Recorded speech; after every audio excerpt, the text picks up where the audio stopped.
Hey everybody, Rachel Teedy here with a look at your update for this January 30th. We now are learning that one of the companies accused in a civil lawsuit of racist remarks has offered an apology. We told you about the story of Corey Joy on News Channel 13 a little bit earlier today, and he claims that he was told he had to use a different door at a work site than a white employee because of the color of his skin, and now he's suing for emotional distress. This story our 13 Investigates team put together. Now, Joy's attorney, Daniel Smalls, says they are seeking damages of $1 million.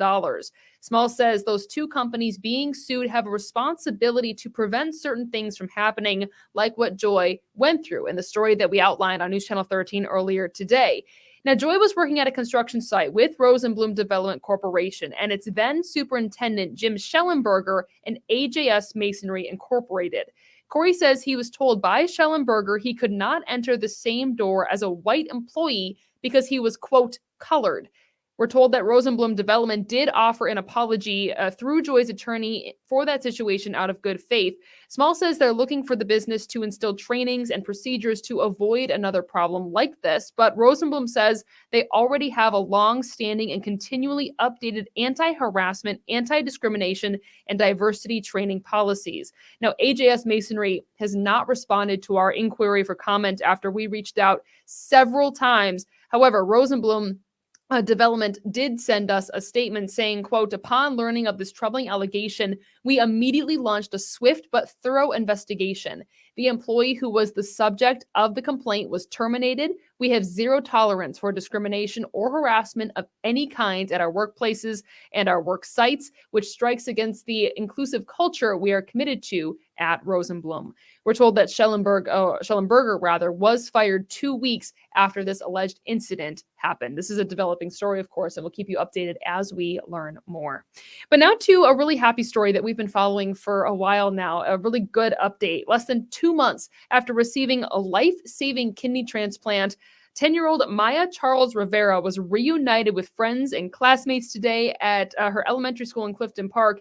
Upon her return to school, classmates created friendship bracelets, which is a reminder that they helped her through that really hard 7-month-long ordeal, sending letters and video messages to her at the Boston hospital bed. So absolutely thrilled to hear about her recovery. Let me bring in Reid Kisselback here, who is tracking the forecast for us, and some of the coldest weather of the season is heading our direction.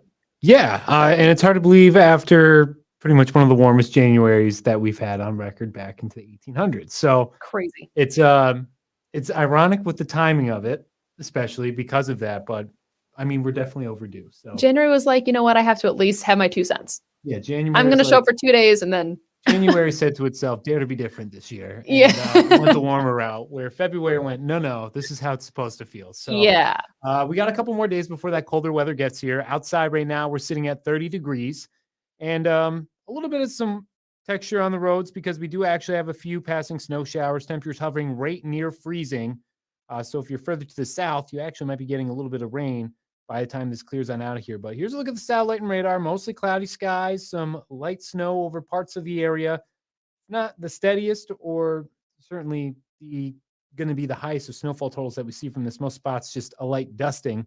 But certainly enough, it's something to keep in mind as you work your way through the rest of this evening. You can see still showers even out by Buffalo. That's got to clear on through the evening before we actually do dry out. Tomorrow itself, starting out with temperatures right towards the mid-20s. Highs for the day, I suspect, will get a little bit warmer than what this is showing. We'll be probably closer to around 30 degrees with some breaks of sunshine towards the end of the day.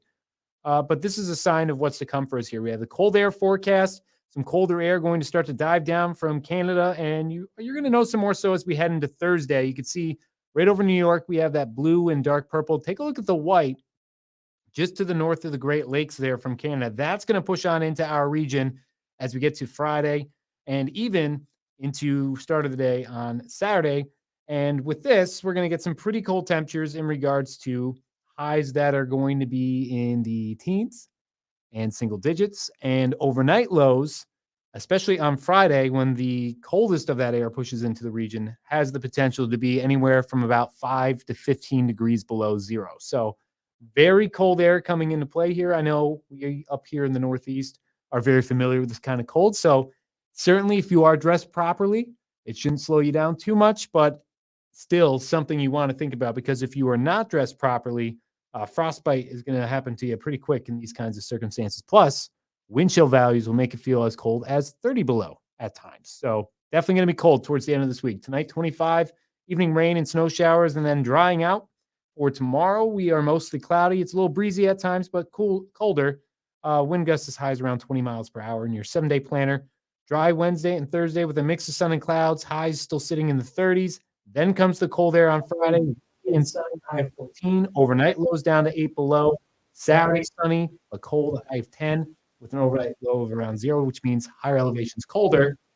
Sunday, we warm back up. Highs are reaching back up to right around where they're supposed to be for this time of year, which is 33 degrees. That's brutal. You see a little negative sign, and I don't think anybody gets excited about that. I know, like, when you go out there and people are always like, oof, like as soon as it hits them, that's how we feel when we type it into the forecast editor too. We're like, oof, oof, not going to be a fun day. Yeah. Everything feels the same after about 7 degrees. Below that, it all feels the same. I mean, that's a different kind of cold. Growing up in Minnesota, 7 degrees or less. That's fair. For here, it's a different kind of cold. But yes. Is it though? Yes. We shall see. Okay. All right. Minnesota. Thank you, Reid. So we obviously have lots that we're talking about here tonight. The cold temperatures that Reid was just talking about. Also, we're taking a closer look at that lawsuit coming up on News Channel 13 live at 9. And Maya's story coming back stronger, a 7-month thing that we've been following from her diagnosis that she would need a kidney transplant to getting that transplant to returning back to school successfully today. So lots that we are covering. We hope that you will join us for News Channel 13 live at 9 and 11 coming up in just a little bit. See you then.